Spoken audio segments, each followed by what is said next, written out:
Okay. Hi, Mike. Hey Angie, how are you? How's it I'm going, good. How are you? Angela?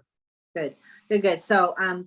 This is another episode of my series called Interesting People Doing Interesting Things. And today we have an interesting person, Mike Fiorito.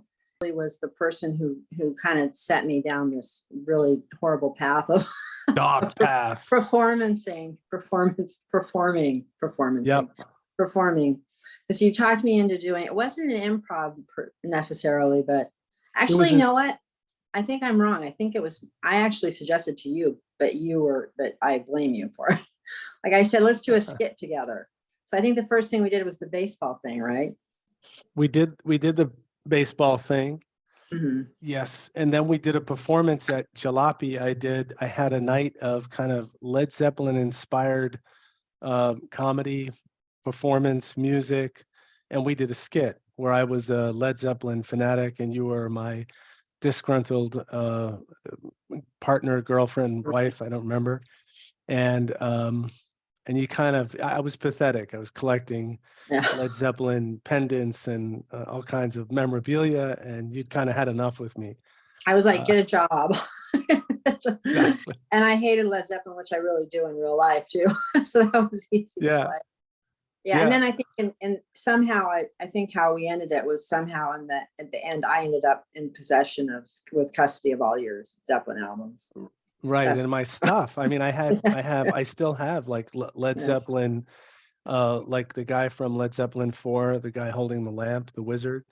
And I had a Mhm, little amulet thing. mhm. And they're prized jewels to me. I mean, I was coming from a real place too. Yeah, yeah, right. Okay. Well, so Mike and I go as we've established go way back, and what we work together now. We host an open mic together at 773, which is a bar in our neighborhood. We've been doing that for about what 5 years or something. Has it been that long? I But think yeah, it's been it's because been it a was while. pre-pandemic. It was at least two Right. years before the pandemic started. Yeah. Yeah. Impressed by how your writing has developed and grown. You've really honed your craft in a really impressive way, and you've put out way more content than I will ever probably do the rest of my life. And I really Well, thank have you. it working full time and having a family. That's a lot. And then hosting an open mic with me. Yeah. I mean, I think the motivation is I do love doing the work, and I'm inspired, and the subjects. It's sort of like I write about subjects that interest me. And part of what drives me is to convey my interest and passion for a subject. So it's something I just kind of have to do. And Mhm.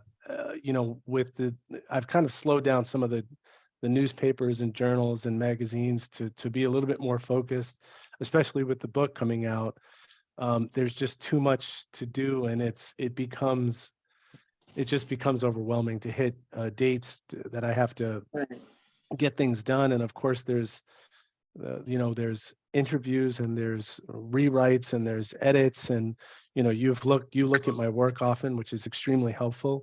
And it's great to have I have a posse of readers. So, and it's Mhm. very, very helpful. People should read your work you, even before you get to a final edit stage. It should really be Right. read just to, you know, get impressions and have a mix of people, ages and men and women.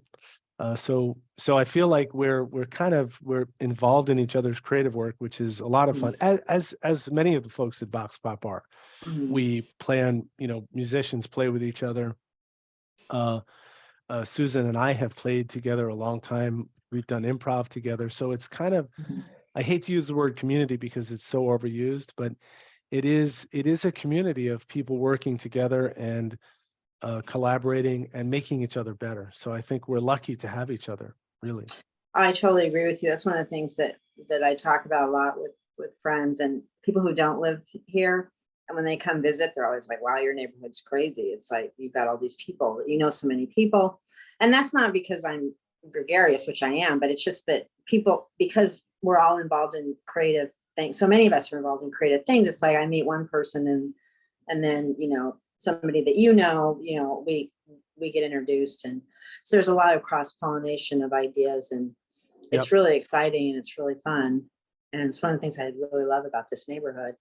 which is why I have this YouTube channel, Angela's Neighborhood, because I think it's just, I want to be able to have a place where people that I like and respect and who are doing interesting things, can share that. So, but one of the things I've noticed about your writing is it's, I think one of the things that I like about reading is we write about, we have similar, not necessarily writing styles, but things we write about, like we write about personal stuff, but not just what's happening to us, but how something impacts us. So we use our own personal experience as a way of shedding light on particular topics.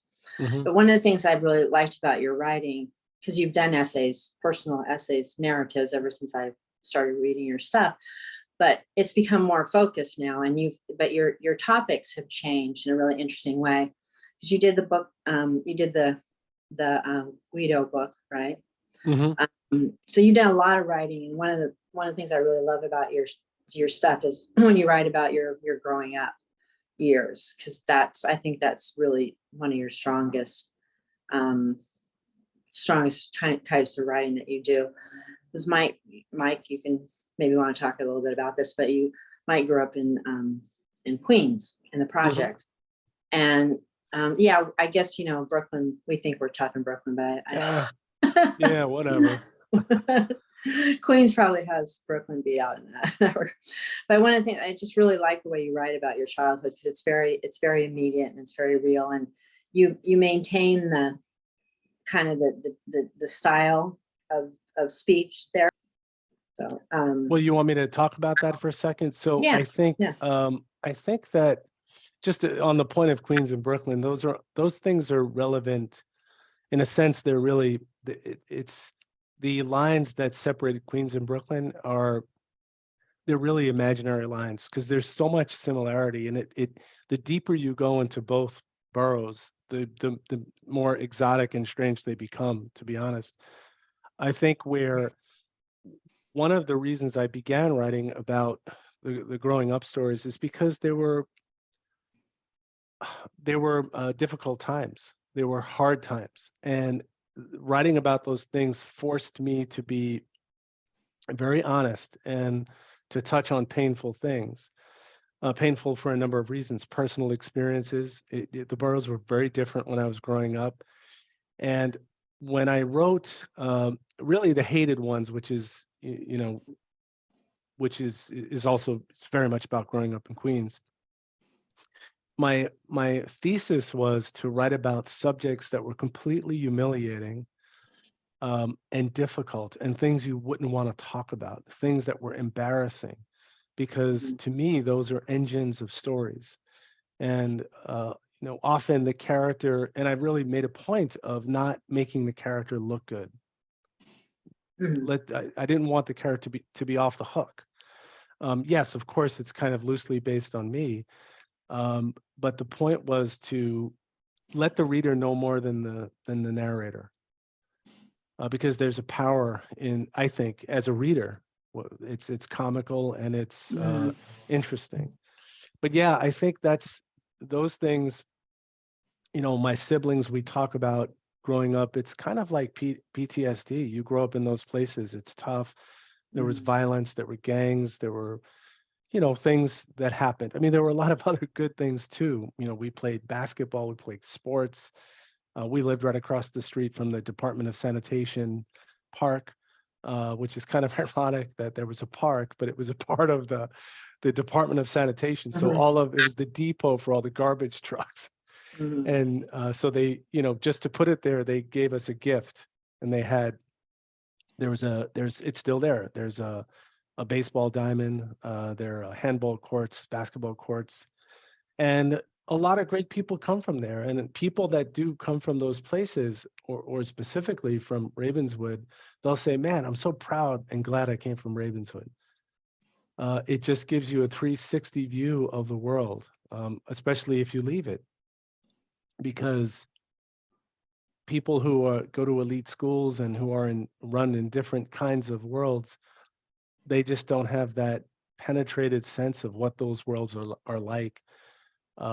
what those challenge, all experiences are challenging. Let's Mhm. be honest, but yours is specific in particular. And I like what Aristotle says, the universal is found in the particular.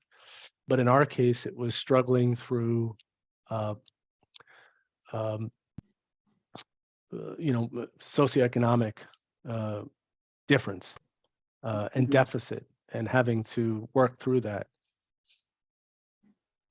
If, Yeah, I love the characters that you write about, from your growing up years. There, you have a way of presenting your characters as even and very, very sympathetically. You know, even if you might not necessarily agree with the actions, and I think that's true of the character that's loosely based on you as well. Mhm. Um, um, so I really appreciate that about your writing. I feel a real connection with the characters. And but I'm wondering, you talk about kind of embarrassing things, or how I know you changed the names, but how is your family? How has your family responded to some of the stories that you've written, they which stopped have talking to me. that's a really hard Uh, thing about writing, because I think about that too. You know, I'm working on a memoir, and it's like how much do I want to just write my, I mean, it's my truth, it's my story, but you can't help, people can't help but extrapolate yeah. from characters. And Well, I think first of all, there's a couple of things at play. One is not everybody reads everything. Keep in Mhm, mind. So there's that. Um, Oftentimes you find that people that connect with your material are people that are far away from it, that didn't grow mhm, up there, that didn't, right. for instance, my mother would read something and she would say, "That's not how it happened." And it was sort of like, okay, mom, this is fiction. It's not journalism. I'm not, um, but also I would say that I've been given a great pass too. And I think that, I am the youngest of four.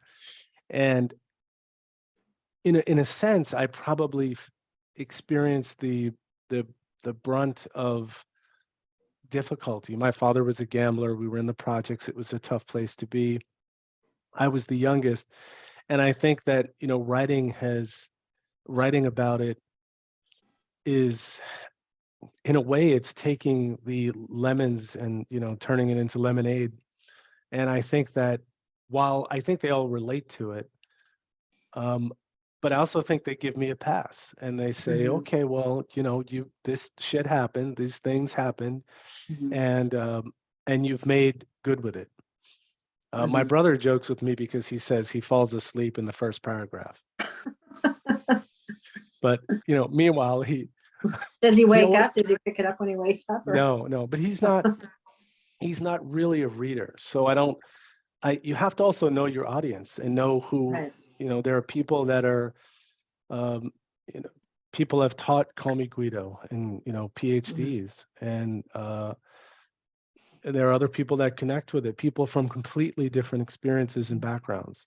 So I think it's good to take input, and I think that's a skill that has to be learned. Is mhm, to take input, but know who to take it from, and know, even my mom, who wasn't a literary reader, I did value some of the things that she had to say mhm, in the sense of keeping entertaining. Yes, right. entertain people. I'm not there to write my thing that doesn't involve you as a reader. So, just glean what you can from people and be smart about uh, the criticism that you get, I think. One of the things I've noticed about your writing is it's definitely changed. It's taken a because just as we talked about a little bit, you mentioned that I read your stuff for editing and for also just giving you my feedback on it. So I've really seen the arc of your writing, and but your writing recently has moved in a very, for lack of a better word, spiritual direction. Do you want to say a little bit about that? Sure. One thing is that I think it's always been there. I think there's always been that kernel of spirituality. Uh, I've always been interested in that, and I'm interested in the dialogue in the sense that, say, for example, falling from trees, those stories, what inspired those stories was a criticism of spirituality, along with a criticism of science. And I think that somewhere, somewhere in the middle is the more interesting place. I don't think we should Mhm. drop, empirical science. I'm a scientific thinking person, but I also think that there are classes you can take. I took a class in college, philosophy of mind, or philosophy of science, which would piss off strict materialists. And that's a deep and difficult subject to go into. But I think what drives the spiritual questions is that writing is questions. Mhm. I think to have these absolute positions on things is I think short-sighted with our puny human minds, which can do phenomenal things, make computers and understand quantum mechanics and come up with amazing mathematics and science. But I also think it's always a moving target. And what does this have to do with spirituality? I think having a sense of wonder, of uh, being in a state of questioning, in a state of Mhm. awe, in a state of wonder. I think that's what drives the my spiritual writing, if you want to call it that. Like Mescalito, for example. I felt that I read about 20 books, maybe 25 or so as I was writing it. Books on Buddhism, books on psychedelics, books on philosophy. They're interesting. They inspire me. Mhm. And they put me in a state of confusion, to be honest, so that I'm grasping for where I'm going. And I like to be in that place. I can't write the story of growing up every time. Mhm. So it has to, my interests move. I mean, you know that. You see, I kind of wrap around a subject, and I've always been that way. Wrap around a subject, get deeply interested, and it's not like I abandon the subject, but I may move on, and maybe that integrates. Mhm. Yeah. So, spirituality can include uh, Buddhism, can include philosophy, can Mhm. include even the exploration of the limits of science.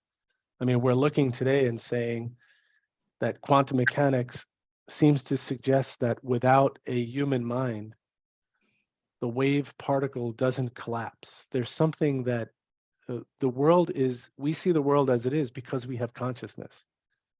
This So is part of the reason we're friends, because I have this thought that goes through my head, and it's running around my head all the time, and I don't totally know what it means, but at the same time I know exactly what it means, and it's our next big evolution as a species will be when religion and science come back together.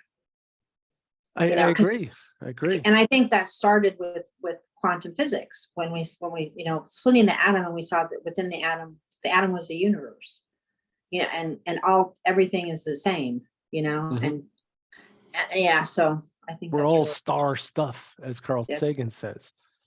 Hey, so because I'm a terrible timekeeper, how are we doing on time? Because I know you have to We, be. we keep going. Let's keep going. Okay. I'll give you a peace sign. Okay, awesome. So you want to talk about you've got lots of projects in the works, but you want to talk about your most recent one now? So talk about Mescalito for a bit. Yeah. Yeah. Mescalito riding his white Yeah. horse. So that began with I interviewed. I've been doing interviews with musicians, songwriters, and I met through a series of kind of improbable events. It makes you think. A woman. Well, it started with. The truth is, it started with seeing a picture in Carlos Pinto's studio of Ernie Panicoli. So he'd been doing these portraits of indigenous people. And there was a portrait in the back of the studio, and it was kind of behind others. And I looked, I said, what's that one? And then he pulled it out. It's a beautiful picture. And as Pinto can do, it really captures the soul of Ernie really through his eyes. there's something, there's sadness, there's depth, there's consciousness in that portrait. Anyway, I reached out to Ernie. We had a conversation, and I think a great conversation. I wrote an article, which began a series of articles talking to Indigenous people that would speak to me, people who would speak to me. I was very curious to learn about the history, their experience with language. Oftentimes, people were really separated from their language. It depends on where you come from. There's no one monolithic Indigenous experience, but I was deeply and am deeply fascinated by those stories, and then also by the metaphysics behind the metaphysics behind some of the Indigenous beliefs. Now, Ernie, who is a self-proclaimed Buddhist, introduced me to Yungchen Lamo, who is a Tibetan singer who sings it's very original. It's not, I wouldn't call it strictly traditional. Yes, she's pulling from tradition, but she collaborates with people from different cultures, a Russian piano player, flamenco guitar players, just all kinds of different combinations of music. One of the people that who she played with was Peter Rowan. And I asked her a question and said, so I saw you played with Peter Rowan. Can you tell me more about that? And then she wound up introducing me to Peter. And you knew of him prior to that? I knew of him. So Mhm. Peter played with, and probably like many people, Peter played with Bill Monroe, who is the father of bluegrass. But he also played with Jerry Garcia in a band called Old and in the Way. And like many, I grew up in Queens. I did not grow up in Kentucky or, in the South. People like me from the cities were introduced to bluegrass through that group, largely because of Jerry Garcia's success. So I'd been hearing that album, since I'm 16 years old, hanging out in the industrial barracks of Queens, listening on an 8-track or a handheld boombox. So I was familiar with his work. I did an interview with him. Peter is an amazingly interesting person, a poet, sort of philosopher, has a great sense of humor too. And it just really inspired me. I wrote the article and I said to him, I'm getting these ideas of a bigger project. Would you be interested? And I pitched my project to him, and the project concept was something along the lines of how bluegrass created the universe, which is completely absurd. But it's also possibly true, and or it could be the other way around too. But anyway. I was fascinated talking to him, and he agreed to have a series of interviews with me, conversations, I would say, and I also went out to California to meet with him, and the topics were very broad. I mean, we talked about the language of birds, the origins of music, time signatures and its relationship to language and to just the structure of consciousness. I mean, these conversations went pretty deep. At one point, Peter said, "Am I answering your questions?" And I said, "Yeah, I mean, they're not answerable." So then I began the assembling of this pastiche of writing pieces, because there was a mixture of interview. There was some biography, my reaction, as you said at the outset, my reaction to conversations with Peter, and then some kind of, I would say, in a sense, fantasy or spiritual treatise kind of things, also with a sense of humor. But I think one thing that's very key, so there is the musician, there is a person always behind everything. There's the icon, the legend, and there's the person, and they're very separate. But music has a way of reaching very deep inside your consciousness. It's deeper than language. It allows you access to emotions that maybe through poetry you can kind of get to a little bit, maybe a lot. But when you've been listening to someone like Peter for as long as I have, and now you're having conversation with them, it's like they've stepped out of, they've stepped out from the vinyl, and now this mythological person is kind of three-dimensional, and Right. it just triggered all of these thoughts and imaginings, which I put down on paper.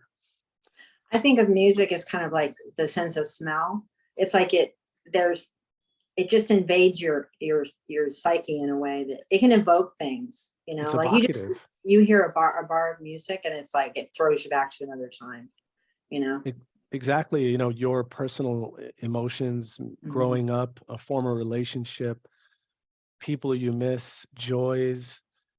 It contains so much, and I think I'm as you know, a huge music fan. I'm a musician, and I'm interested in exploring that phenomena, those questions. So anyway, that led to this furious writing of the book, and you were looking at uh, iterations of the book. Other people were looking at it, and it miraculously was accepted. I'm very pleased with the publisher. I think they've done a great job of the production and working with me, and now getting the book message out there. So it's number one in the UK for new bluegrass book releases, which is awesome. And it's That's in great. the top 10 for, in Amazon, at least, it's unclear whether it's bluegrass in the United States, whether it's bluegrass or country. They kind of seem to clump it together. Hmm. But, Charlie Daniels has a book out. I mean, he's passed, but Charlie Daniels, Lucinda Williams, Tammy Wynette, there's all these big hitters with books out there that people have written about them. I think this book is completely different from those books, um, but it does get into the lore of. I think what Peter possesses is he's the holder of the bluegrass lore. He contains the myths, the stories. He knows that. He knows he's the magician, the shaman, and so what I tried to capture was some of that, the stories, the anecdotes, the insights into music, because he has lots. And then along with some of my reaction, which I think, I was hoping other people could relate to, and how it just triggered me off on sort of an adventure into the material. It's really exciting. I'm really happy for you. And Well, thank you. we'll have a link to the Amazon. Yeah, it's on sale at Amazon, correct? It's wherever books are sold. So Mhm. wherever books are sold, I know that with Amazon, as uh, the state of things are, that if it's doing well at Amazon, they put their money on a winning horse. And so Mhm. the better it does, the better it does. Of course, wherever you can buy books, please go get it and support your local bookstore, your online favorite service. But Amazon seems to be the holder of the keys. So it's also led you, the cool thing about it too is it's led you into this series of articles that you've and reviews that you've written of different bluegrass artists. Yeah, Yeah. yeah. I mean, I've long been a fan of bluegrass, really since I first heard it when I was about 16 or so. I heard it I was with my brother, and we were in his college dorm, and I heard someone playing the Stanley Brothers and ran down to that room. I mean, it's in the culture, Mhm. it's like the way Frank Sinatra is in the culture, no matter where you are in the United States, and even, beyond our borders. Um, but I got into it deeper and deeper. And Columbia had a radio station on Saturday mornings, 11 o'clock. They probably still do. Mhm. And then at that time, you really couldn't get new bluegrass music on DVD, on CD. It just was not. It was still on vinyl only at that time. I'm talking like this has to be maybe 1986 or so. Mhm. Yeah, I lose track of time. But I began all of my new music acquisitions when I turned about 16, 17 were music I hadn't really listened to. So buying classical, buying jazz, buying bluegrass. My commitment was don't buy something on CD that you've heard already. If you've heard, Led Zeppelin, I had the albums, didn't need to rebuy them. Right. Much later, of course, I did, but I spent many, many years really digging through and learning and talking to people. Oh, you tell me about, you're interested in Thelonious Monk. Tell me what you like. Mm-hmm. So basically asking people to educate me on what they knew, and then reading stuff. There's tons of reading that you can do. History, criticism, all of that, liner notes. Yeah, I've been thinking this whole conversation, I keep thinking about, I remember when I bought the Elton John Goodbye Yellow Brick Road album, and it was a double album. It was a lot of money at that. I wasn't that, I was pretty young. It was a lot of money. But I remember just opening that album and just the liner notes, the lyrics, the beautiful art. I poured over that. Yeah. It was amazing. And and I also I share your love of bluegrass. I learned about it from my soon-to-be ex-husband, who was from Louisville. I learned very early the Holy Trinity of bluegrass was Bill Monroe, Flatt and Scruggs, and the Stanley Brothers. And then when Tower Records was still open, I miss them so much. Yes. They had such amazingly knowledgeable staff that worked there. I walked in and I wanted to buy some CDs because my ex didn't have a CD player, so he had no CDs. I wanted to get him for Christmas. I bought him several bluegrass CDs. And the guy that worked there was so impressed that I said bluegrass, and he said, oh, I don't remember what he mentioned. I think he said, oh, you're looking for the Oh Brother We're Out There soundtrack. I'm like, no, I want some, Stanley Brothers, Bill Monroe. And he was like, wow. Yeah. But it's amazing music. It's tremendous music. Yeah. And I think to your point, there are some people that are fascinated by the alchemy of music, by the details. They want to read the liner notes. They want to know the stories. And some people just, it just doesn't matter, and I don't fault them. I'm into what I'm into. If you're into what I'm into, great. If I could get you into what I'm into without preaching to you, great. I respect people's tastes and different interests. But there are enough people out there that love bluegrass and just can't get enough of it. It's amazing.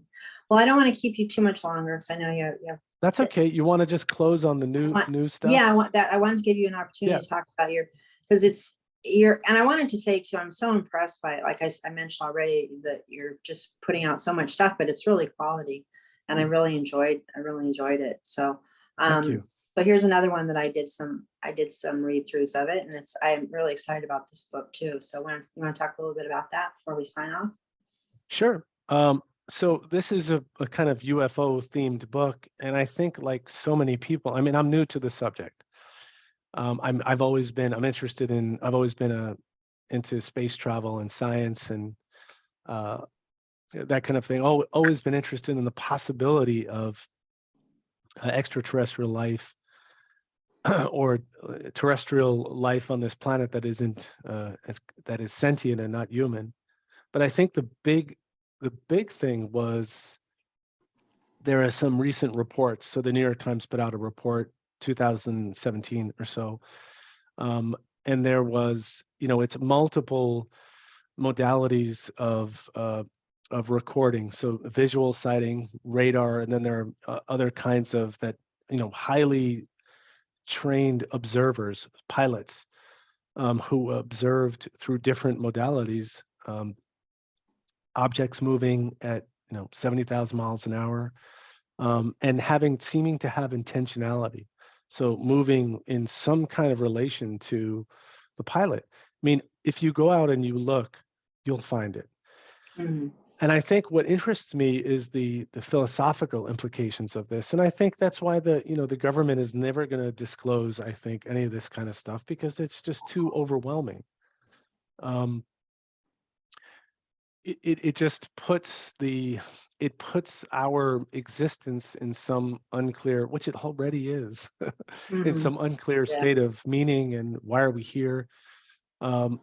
What is the purpose of life? And these kinds of things, which I think are already there. So I think, but what is very interesting is its relationship to the paranormal. So these things don't seem to occur in isolation. There seems to be, people who have some of these experiences, they have a constellation of experiences of, precognitive experiences, telekinetic experiences, telepathic experiences. And, you had asked me at the outset your interests in spirituality. And I think it's very clear human beings use very little of our minds. We have very little access to the larger expanse of consciousness of mind. I mean, right now, your mind is running your autonomic nervous system, is moving oxygen through your lungs, your circulation.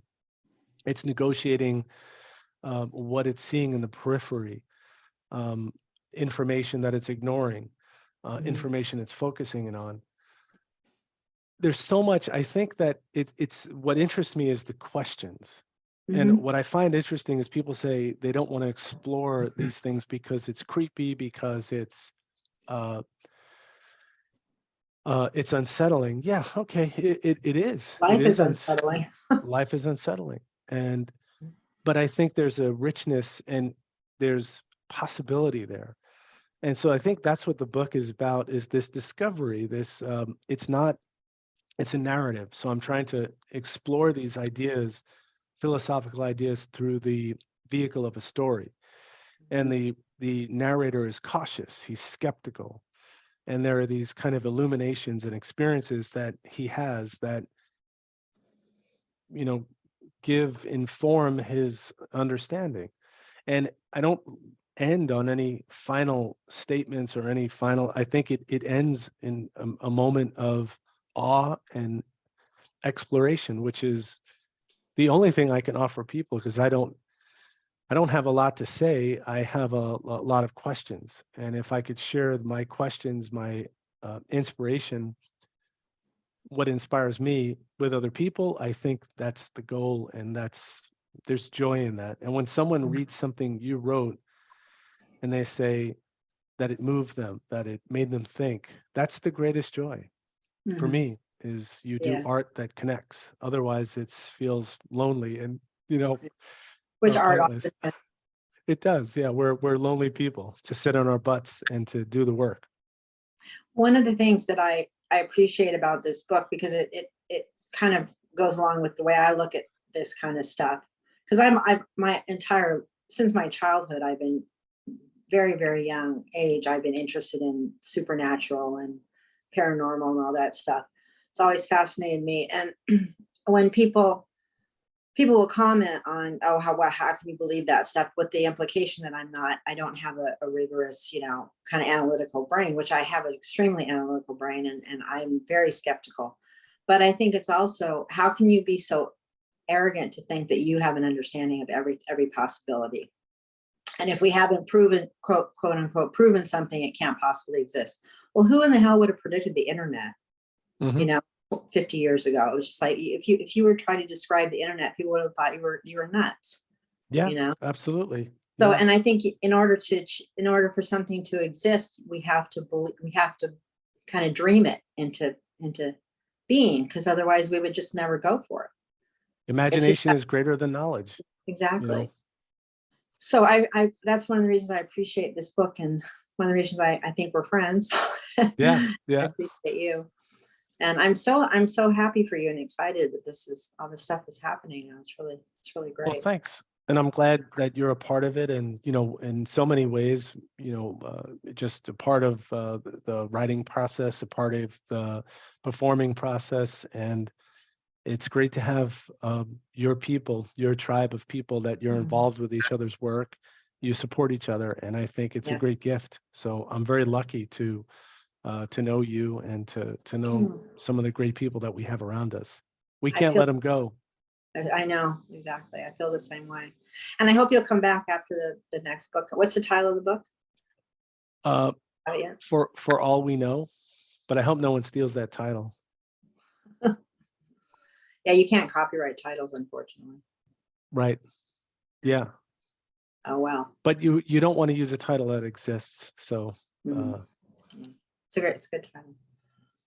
Well, thank you so much. And I really appreciate it. And I'm sure I'll see you soon, like probably next Yes. week for open mic. Yes. Well, thank you for having me and for just suggesting it. And it was a lot of fun. It's fun to just to chat.